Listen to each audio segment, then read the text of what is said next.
kora cyane ibindi byose bizivugira, ube mubi ube mwiza we don't care, icyo tuzi nuko nukora cyane bizageraho bigacamo. Kimwe mu bushakashatsi twakoze twarangije kubona abantu benshi ni uko umuntu wenyine dukunda ari umubyeyi watubyaye, mama man.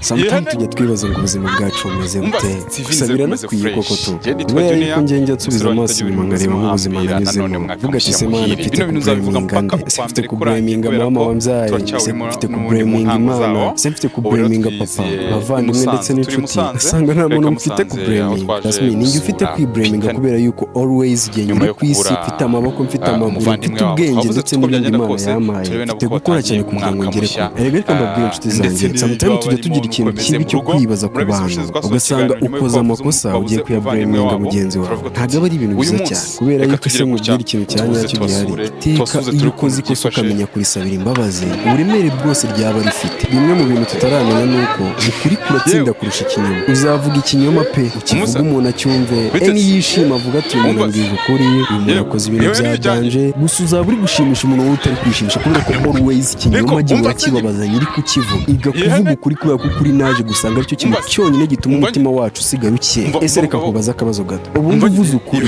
impamvu ubona kutakunze kuryoha mu matwi y'abantu, ukuri ntabwo ari ikintu umuntu ahita yakira visit target, bisaba kugira ngo umuntu agende yitekerezeho, ariko iyo amaze kwitekereza akabona bya bintu wamubwiye iteka arakugarukira akavuga ati ibyo wambwiye byari true. Niyo mpamvu kugira ngo uvuge ukuri and then mu mutima wawe hake, ndetse n'uwo ubwiye azarakara by'iminota mike ariko ntabwo azabimarana akanya. Mu buzima duteye nabi, dutuye mu isi umuntu ashobora kugukorera ikintu koze nyine nawe hari icyo wakoze. Dutuye mu isi umuntu ashobora kugira icyo yakumarira kubera ko ari cyo wamumariye. Twavuye muri yasi umuntu yumva yuko yavutse akaba umwana akajya primary akajya segonderi akavuga ngo ngiye nkeneye kuzaba minisitiri, nkeneye kuzaba perezida. Turi mu isi aho ushobora gusanga ubwiza ufite aribwo bugiye kuguha akazi. Turi mu isi aho ushobora gusanga ikibuno ufite aricyo kiguhesheje akazi. Can you imagine those people? It's a stupid for true. Kubera yuko imagine hari abakobwa benshi, hari abahungu benshi bize amashuri menshi bameze neza man, ariko ibaze ko uyu munsi ari gucuruza agakarito kubera yuko just hari abakobwa, uyu mukobwa ateye neza, afite isura nziza, afite kwakira akazi kubera yuko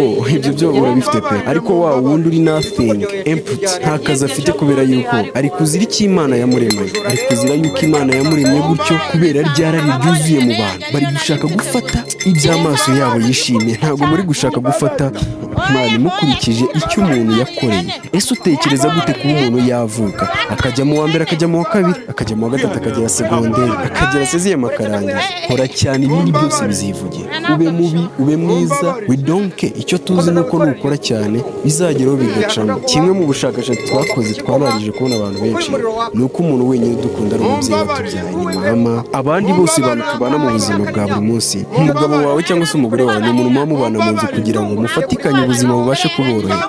Ariko dia reka nkubwize ukuri, umunsi uzaba wapfuye uwo mugore wawe ntabwo bizamara icyumweru atarakwibagirwa. Nyuma y'icyumweru azakubwira ati iyi mpeta irambangamiye, muyiteretse ku ruhande. Nicyo abantu duteye, se wabihindura iki? Nothing. Reka never mind, ntabwo tuzi neza icyo ari cyo.